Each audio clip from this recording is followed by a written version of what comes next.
That was good. Okay, so now we have Israel Gonzales with us. How are you doing today? Doing fantastic. I think I'm getting sick. Thank you, my friend Chris Gerber. His daughter Kennedy was sick the other day, and we were watching the Cowboy game, and I think I might have caught something from her. So if you're out there listening, buddy, thank you so much. But I'm here, and I'm going to do my thing, so I'm okay. Yeah, well, hopefully it doesn't, kick into overdrive until after you leave the studio. Yeah. Good thing we've at least got a few feet between us right now. I'm just kidding. Yeah, I'm sitting next to him. Yeah. No, I'm not coughing yet. Nothing like that. I think this is the beginning stages. I get sick all the time. All the time. Anytime and every time. And my problem is, too, whenever I get sick is I'm pretty bad about spreading it to other people, too. I don't know why. Everybody usually get sick whenever I'm sick, and it sucks, but oh well. So, Israel, tell me a little bit about yourself. I'm a musician from Fort Worth, Texas.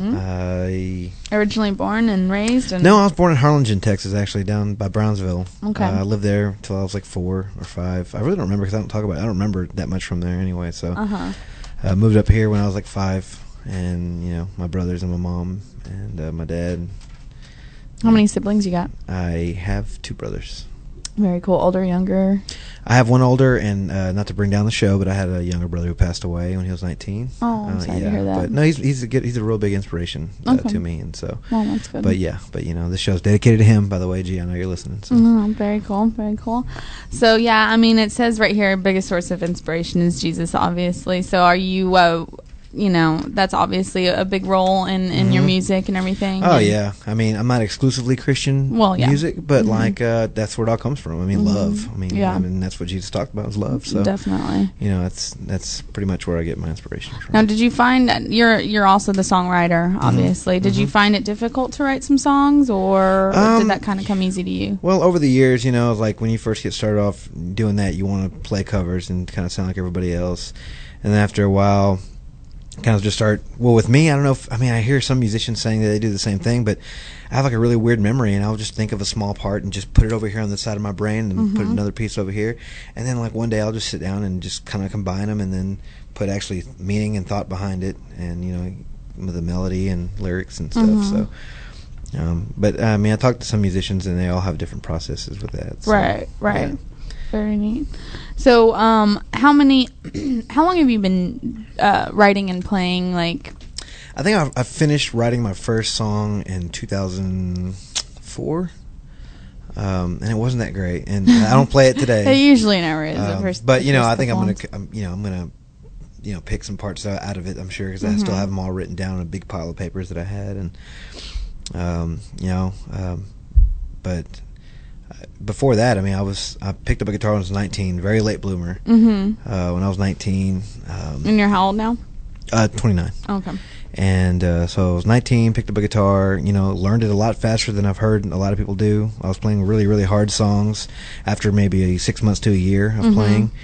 And so after that, it's just, learn as much as I could. And then after a while, I got tired of playing the same old songs and, and started doing open mic nights. And that if there's anybody out there that wants to become a musician, that's where you got to start. Because you go in, I was nervous, very nervous, butterflies everywhere. And, and when I first started, people always told me, you're singing too quiet. You're too quiet, you're too quiet. And over the years, I just got louder and louder and louder. Right. And I was like, now when I'm on stage, it's like nobody else is in the room. Right. I'm just singing. That's kind of, that's how you have to start thinking about it eventually. Because, you think too much about it, it's just going to hinder your abilities for sure.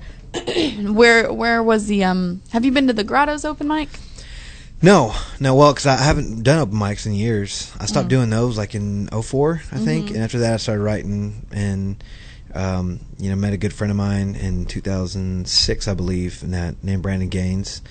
I met him through church, and he has a studio, so if anybody wants some studio time, I got Brandon Gaines, GainesProStudio.com. There you go. On MySpace. But I met him through a friend, which is it's just cool how God brings people in your life, and you meet people to meet people, and get what you get.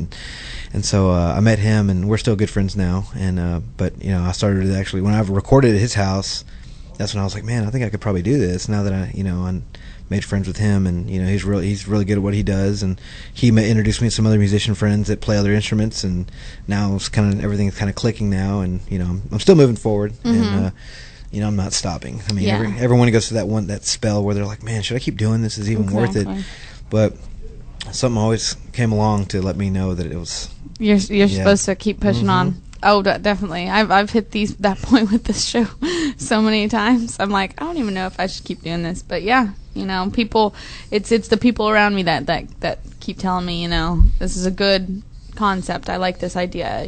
Go with it, and it'll grow, and all this stuff, and yeah. But it is difficult sometimes to get your feet up off the ground and everything. But especially with music being such a competitive industry. Yeah. I mean, you have to have a very strong passion for it. I see a lot of people that get thrown in. They'll have a one-hit wonder, or they're really good looking with a decent song. They're all on stage and not ready to go, and so they get all the fame, quote unquote fame and fortune. But it's like, to me, it's like I'd rather wait and until you're ready. Until I'm ready, because I'm getting there. So, but I don't think I'm ready yet. So what kind of shows are you doing right now? Do you mean like where, or like mainly just acoustic? Me, just by myself. I do have a friend of mine, Chet Stevens, who's a really, really awesome guitarist. I knew his name was Chet. Yeah. I knew it. I don't know who it was that I ran into afterwards, but they were like, "His name's not Chet." I'm like, "Yeah, yes, you came there that night, and that's actually one of the first times that he's played live with me. We've played a couple of shows at the Flying Saucer, and we always have a really good turnout, so that's fun. And he started doing the Red Goose gig with me, and but whenever he's an instructor too, he teaches guitar for a living, so sometimes his nights or his afternoons are taken up. So, right. But mainly it's just me and my guitar and my PA system, and because I'm not a big fan of like. I went to a show in Dallas over at Opening Bell Coffee, and this guy came in and he had just like a big old wooden plank with all these pedals on it, and I just thought it was like the goofiest thing. I'm like, just sit and play. All these pedals do sound effects and yada yada, trying to win the crowd over. I'm like, I just play it because he has a CD. I'm like, we're gonna get to hear all the good stuff on the album, and I want to hear it raw and stripped down. Right? Because I think that's the best way to hear it. I agree with you there. Yeah, whenever you're a musician, like, to really know if a musician is worthwhile, you've got to see them live. You've got to see them in the raw, like, what they're gonna do for you versus how much time they've set aside to produce this CD that everyone's gonna listen to. You got to go down and see the basics and see them live and stuff like that. So I'm definitely a big fan of those kind of shows, and yeah, so. Very neat, very neat. So, let's see what else we got here. Your favorite book? I loved it. Where the Sidewalk Ends. Yeah. My favorite book too. I love that book. I had to take it old school. That's because I'm real old school. But like, I don't do a lot of reading now, and my sister-in-law always tells me, I always wanted to, I want to read more. I should read more, and I concurred with her. I was like, yeah, I need to too, because we can read. I mean, there's some people in this world that can't read, and I'm sitting here not even using my skill of being able to read, and so I haven't really read that many books lately. Besides the Bible, of course, but it's like I had to take it back old school because I was just trying to be honest. I'm not going to make up a book. Yeah, no. I mean, that's what I'm asking for. I don't want to. Where the red fern grows. I think I read that book in 5th grade. War and Peace. Yes. Grapes of Wrath. Yeah. No, I would be like, obviously, I'd be like, okay, well, great, good for you. But yeah, Where the Sidewalk Ends. No, that's a great movie. Actually, the last movie that I started and finished was Are You My Mother by who is that? Dr. Seuss. Yeah, that was a good one. I read that for my little second cousin. But I feel like we're on Reading Rainbow. I know, right? That's what the name of my because when I started this, or whatever this show thing, my concept is having those 9 different categories that I talk about, like books and written word and art and movies and music and all that other stuff, and each section was going to have like a little clip title and then the book clip title was going to be nice. The Reading Rainbow. Take a look, it's in the book. Yeah, there you go. There you go. It's a good song, very good song.